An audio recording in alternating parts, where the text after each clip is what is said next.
નમસ્કાર, આપ જોઈ રહ્યા છો નેશન પ્લસ ન્યૂઝ. હું છું આપની સાથે હેતલ ભગત.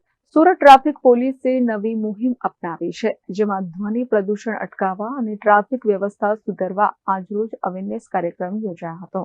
સુરત ટ્રાફિક પોલીસે નવી મુહિમ અપનાવી છે, જેમાં ધ્વનિ પ્રદૂષણ અટકાવવા અને ટ્રાફિક વ્યવસ્થા સુધારવા આજરોજ અવેરનેસ કાર્યક્રમ યોજાયો હતો, જે અંતર્ગત સાયલેન્ટ ઝોનમાં હોર્ન વગાડવા બદલ 1000 થી 2000 રૂપિયાનો દંડ અને બિનજરૂરી હોર્ન વગાડવા બદલ 500 રૂપિયાનો દંડ થઈ શકે છે. તો બિનજરૂરી હોર્ન વગાડવાથી ગંભીર નુકસાન પણ થાય છે, જેને લઈને આ પ્રકારની મુહિમ ચલાવવામાં આવી રહી છે.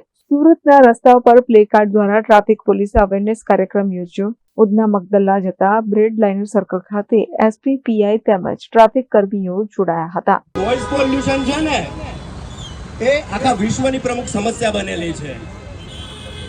અત્યારે હોર્ન એ જરૂરિયાત નહીં, વ્યક્તિની આદત બની ગઈ છે. અને જાણતા અજાણતા આપણે લોકોની માનસિક સ્થિતિ છે ને એને ખરાબ કરી રહ્યા છે.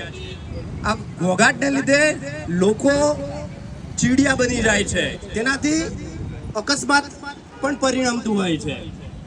અત્યારે આપણું સુરત શહેરની વાત કરીએ તો ક્લીન સિટી તરીકેનો તો દરજ્જો મળેલો છે આપણા સુરતને, પણ સાથે જો સુરત શહેરને સાયલન્ટ સિટી બનાવવું હોય ને, તેમાં આપ સર્વેની ભાગીદારીની જરૂર છે. અને મને વિશ્વાસ છે કે જો આદત બનાવીશું ને, તો એક દિવસ ગુજરાતનું અને આગળ જતા દેશનું સાયલન્ટ સિટી સુરત સિટી બની શકે છે. તો તેની શુભ શરૂઆત તમારા પોતાનાથી કરો, બિનજરૂરી હોર્નનો ઉપયોગ નથી કરો, અને ટ્રાફિક પોલીસને અને સમાજને સક્ષમ બનાવવામાં મદદ કરો.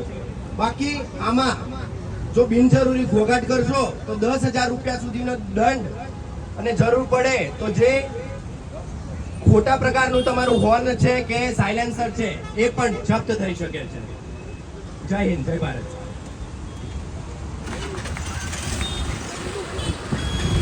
Bureau for nation plus news, Surat. સમાચારોના સતત અપડેટ મેળવવા માટે અમારી નેશન પ્લસ ન્યૂઝની યુટ્યુબ ચેનલને સબસ્ક્રાઇબ કરો, બેલ આઇકન દબાવો અને જોડાયેલા રહો ફેસબુક, ઇન્સ્ટાગ્રામ અને ટ્વિટર પર.